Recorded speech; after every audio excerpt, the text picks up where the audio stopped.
Hello and welcome everybody to another episode of Books and Bytes. Today we're going to be doing a deep dive into Civilization and Its Discontents by Sigmund Freud. Oh, a good one. It's a dense read, It is. but I think it's so worth it because it's really like a roadmap to the human psyche and all of the messy contradictions of living in a civilized world. It is. It's kind of a it's a tough read, but so insightful and I think really relevant for today. Yeah, I mean, he tackles some of the biggest questions out there, like what makes us happy? Right. Why do we create societies? Yeah. And what's the deal with our seemingly self-destructive tendencies? Yeah, why do we do the things that we do? Yeah, and you know, what's fascinating is that even though this book was published almost a century ago, I know. its insights still feel incredibly relevant today. Absolutely. It's a testament to, how timeless his observations about human nature are. Yeah, and he was really just trying to like explore and dig deep into the human condition. Absolutely. And I think that's what makes it so timeless and so unsettling at the same time. Yeah, definitely unsettling. I think that's a good way to put it. Okay, so for those of you who haven't had the pleasure of reading Civilization and Its Discontents, let's start with a quick overview. The book essentially argues that civilization, while offering us protection and advancement, it comes at a cost. The suppression of our natural instincts. Yes. And this creates a constant tension between our desire for individual happiness and society's need for order. Yeah, there's that push and pull between the individual and the group, right? Right. And it's like we're always trying to find a balance between who we are deep down and who society wants us to be. That's exactly right. And it's never settled. Yeah. And this tension, as Freud sees it, is at the root of much of our discontent. So much. It manifests in everything from our neuroses to our political conflicts. Yeah, it's all connected, he would say. So to dive into the book, starting at the beginning, Freud opens with a discussion of the oceanic feeling. The oceanic feeling. It's a sense of oneness with the universe. Yeah, kind of a spiritual idea. Yeah, it was suggested to him as the source of religious sentiment. Okay. But he wasn't convinced. Interesting. And I think this is where things get interesting. Okay. He doesn't just dismiss the oceanic feeling. Okay. He uses it as a springboard to really explore the deeper roots of religious belief. So he argues that religion stems more from our infantile helplessness. Okay. And the longing for a protective father figure. Interesting. Something that continues into adulthood as we grapple with the anxieties of life and death. So we're always kind of looking for that security figure, that protector. So it's like we never really outgrow that need for security and meaning, and religion kind of offers us a framework for dealing with those existential fears. Yeah, it gives us a story to tell ourselves about the world and our place in it. And, you know, when you think about it, this idea is incredibly relevant in our modern world. I think so. In times of uncertainty and change. Yeah. It's no surprise that people often turn to religion or other belief systems. Yeah, or make up their own. For comfort and guidance. Right, exactly. But let's move on to Freud's take on happiness. Okay. So he argues that despite all of our technological progress, civilization hasn't necessarily made us any happier, in fact. He has this brilliant passage where he compares modern comforts, like the telephone, to the cheap enjoyment of briefly sticking your leg out from under the covers on a cold night. I like that. That's a good one. Such a striking image, and it gets to the heart of his argument. Okay. So he's saying that we adapt so quickly to comforts that they lose their power to bring us lasting joy. We get used to things so quickly. Yeah, but more importantly, he believes that civilization itself, by forcing us to constantly subdue our instincts, creates a baseline of dissatisfaction that's hard to overcome. Yeah, you can't escape it, he would say. So even if we have all the material possessions and external achievements we could ever want, there's still this nagging sense that something's missing. That's right. And that, I think, is something that a lot of people can relate to. Yeah, Freud calls it cultural frustration. Okay. And it's a key theme throughout the book. Interesting. So think about it in the context of your own life. Have you ever achieved a goal that you thought would bring you happiness, only to find that the satisfaction was fleeting. Yeah, you get there and then you're like, okay, now what? Yeah, Freud would say. Yeah. That's civilization's price tag.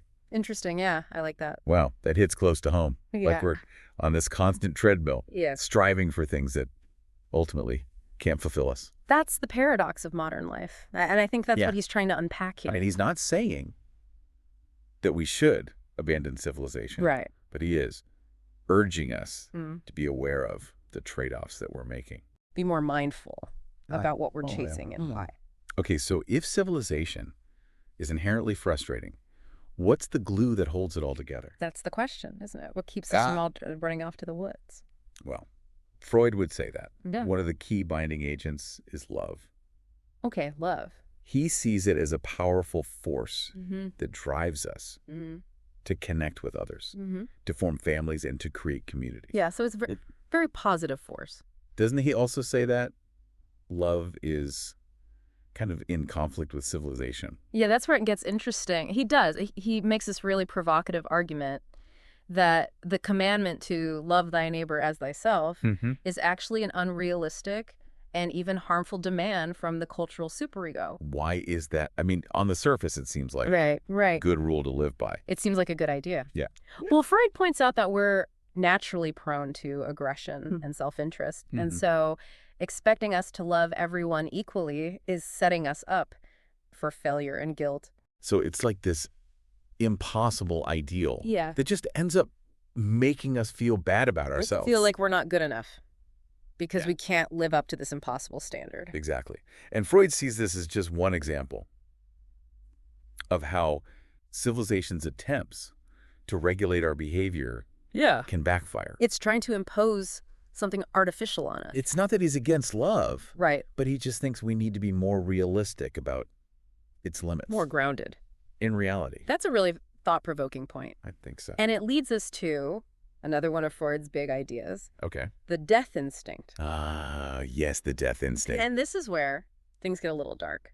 Stay with me, because it's fascinating. Okay, right. So, the death instinct is one of Freud's most controversial concepts. Yeah, for sure. He's basically saying that alongside eros, which is the life instinct, or drive for life and creation, it drives us towards love and creation. Right. There's an equally powerful drive towards destruction. Both.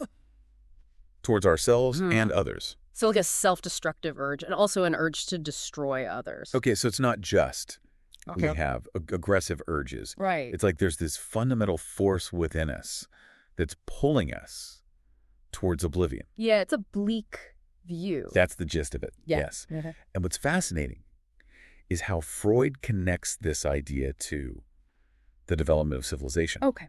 How so? He argues that. Yeah. While Eros seeks to bind us together, the death instinct pushes us apart. Okay. Leading to conflict and the need for regulation. Interesting. So in a way, civilization itself becomes this battleground between these two opposing forces. I see. Yeah, like a constant struggle between these two drives. Exactly. It's a constant struggle to channel our aggressive impulses in ways that are constructive rather than destructive. That makes sense. And this is where Freud introduces the concept of the superego. Okay. Ah, yes, the infamous superego. Can you explain that one for our listeners? Yeah. So think of the superego as that internal voice of authority, that nagging sense of right and wrong that we all carry around inside us. Like our conscience. Yeah. In a way. It's related to the conscience. Yeah. It's formed in childhood through our interactions with our parents and society at large. So it's like the internalized voice Yeah. of civilization telling us to behave ourselves. Yeah, it's the voice of all those rules and expectations that we've internalized. The more deeply we internalize Yeah. society's restrictions, the more prone we are to guilt. To guilt, right? Even for thoughts, Yeah. not just actions. Interesting. So basically, the more civilized we become, the more guilt-ridden we potentially are. Yeah, that's irony. That's a pretty sobering thought. It is a sobering thought, yeah. It is, and it gets to the heart of Freud's critique of civilization. Oh, okay. He's not saying that we should abandon all rules and regulations, but he is urging us to be aware of the psychological costs of suppressing our natural instincts. It's too much. Yeah, we got to find that balance. It's like we need to find a better balance between individual freedom Mhm. and societal constraints. That's right. Right. That's the challenge. And that's one of the key questions that Freud leaves us wrestling with. He does. Welcome back to our deep dive into Civilization and Its Discontents. Last time we left off grappling with Freud's concept of the death instinct. Yeah, it can feel a bit heavy. Yeah. But it's crucial to understanding his overall view of civilization. It's definitely one of those ideas that makes you pause and think, whoa, is that really what's going on beneath the surface? Right, like under the hood. But I think that's what makes Freud so compelling. He's not afraid to explore the darker aspects of human nature. Yeah, he's willing to go there. He doesn't shy away from the uncomfortable truths. And in doing so, he illuminates some profound insights about who we are and how we function within society. Yeah, he doesn't sugarcoat things. He's really trying to get at the heart of the human experience. Okay, so how does this death instinct play out in our everyday lives? Well, Freud argues that it manifests in a variety of ways, from our individual neuroses to large-scale societal conflicts. Think about all the aggression we see in the world. War, violence, even just everyday acts of cruelty. Freud would say that this is the death instinct at work, seeking to put down and destroy. But if that's the case, how has civilization managed to survive for so long, it seems like? The forces of destruction would have won out by now. That's a great question, and it gets to the heart of what Freud sees as the key to civilization's survival: sublimation. Ah, yes. Sublimation, that magical process of channeling our primal urges into something more socially acceptable. Exactly. It's like right, this incredible feat of alchemy. We take these raw, potentially destructive energies and transform them into something creative and productive. So you can give me some examples of what that looks like in practice. Sure. Think about artists who channel their deepest emotions into paintings or music, or scientists who pour their intellectual energy into groundbreaking discoveries. Even athletes who push their physical limits to the extreme.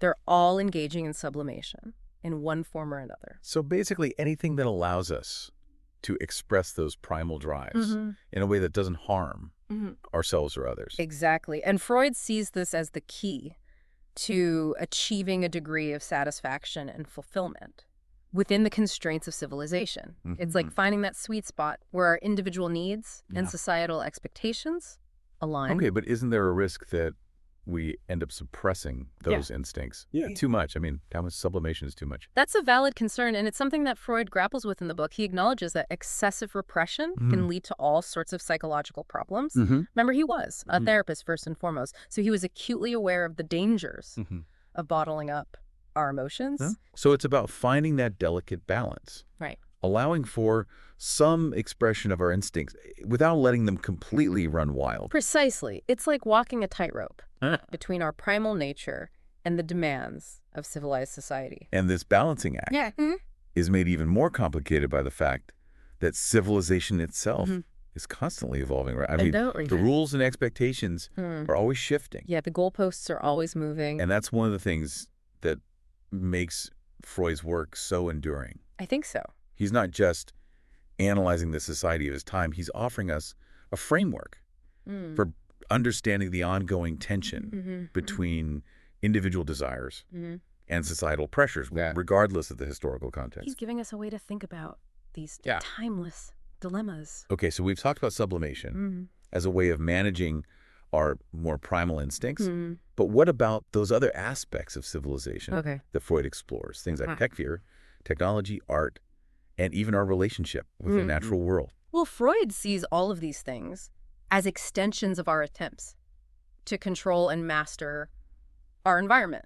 For example, he's fascinated by technology and its ability to enhance our capabilities. He sees tools, fire, dwellings, even eyeglasses as ways of extending our bodies and minds, overcoming our inherent limitations. So even our technological advancements are, in a way, driven by our primal instincts. Exactly. It's all connected. According to Freud, we're constantly striving to make ourselves feel more secure, more powerful, more in control of our surroundings. That makes a lot of sense. Okay. It's like we're trying to create a buffer between ourselves Yeah. and the chaos of the natural world. Precisely. And civilization itself can be seen as this elaborate defense mechanism against the forces of nature and our own inner turmoil. Okay, but doesn't Freud also express some concern? He does, about Okay. the direction civilization is headed. Yeah, one of the most striking aspects of the book is how prescient Freud's warnings about technology and the potential for self-destruction feel today.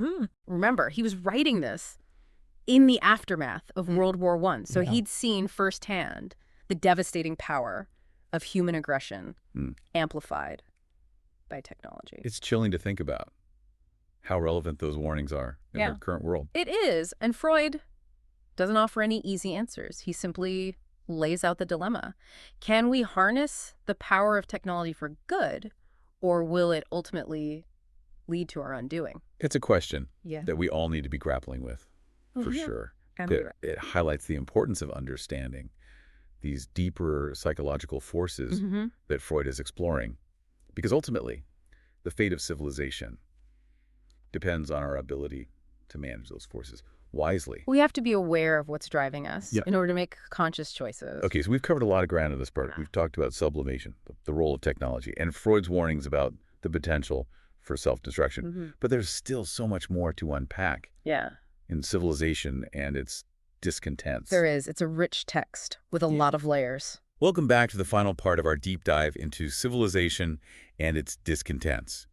We've explored Freud's ideas about religion, happiness, the death instinct, sublimation. It's been quite a journey through the human psyche. It has.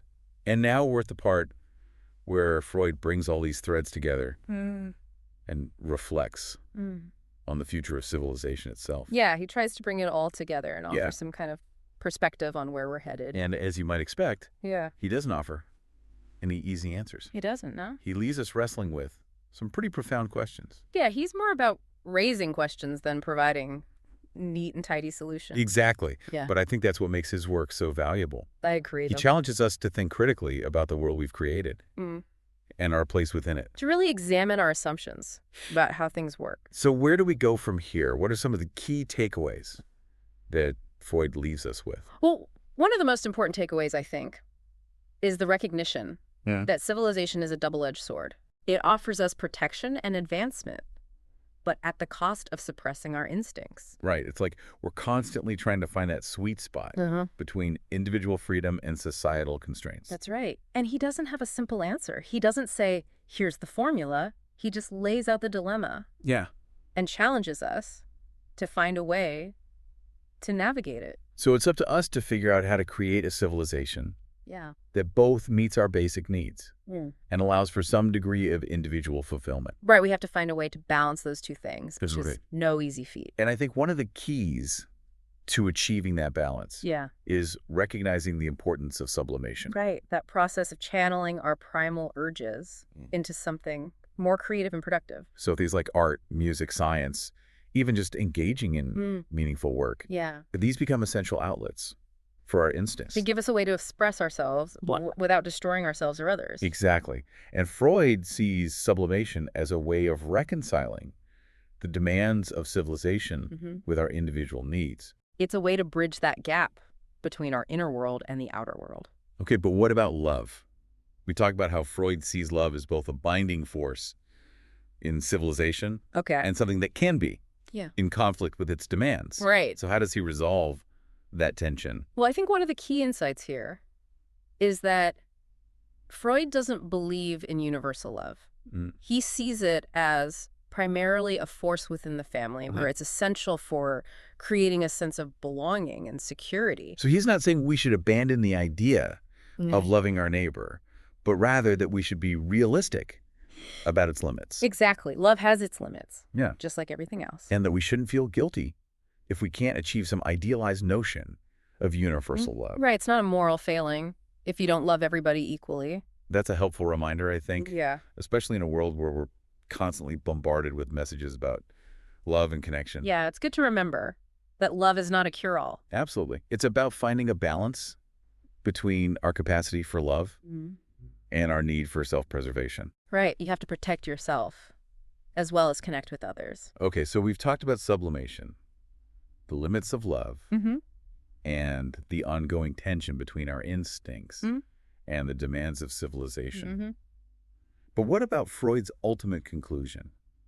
Does he offer any hope for the future? Well, as I mentioned earlier, he doesn't provide any easy answers, but he does leave us with a challenge. Okay. He asks whether humanity's cultural development can outpace our destructive tendencies. Especially in an age where we have the power to destroy ourselves with the push of a button. With the push of a button, exactly. It's the question. That feels more urgent than ever. So what do you think? Are we doomed to repeat the mistakes of the past?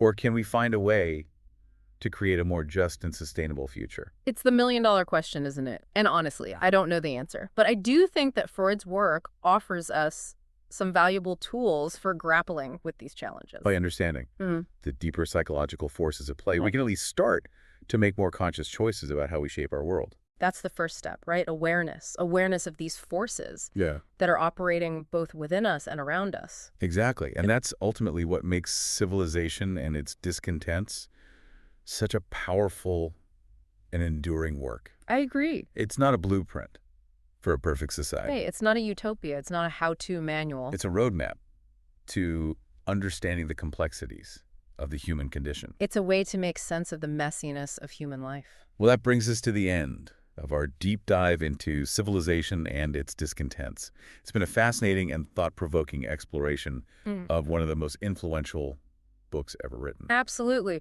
Freud's work continues to challenge us and provoke us and make us think differently. Thanks for joining us on this journey. And remember, the struggle between our instincts and the demands of civilization continues. It does. It's an ongoing struggle. It's up to each of us to find a way Yeah. to navigate that tension and create a world that's both fulfilling and sustainable. That's the challenge of the hope that Freud leaves us with.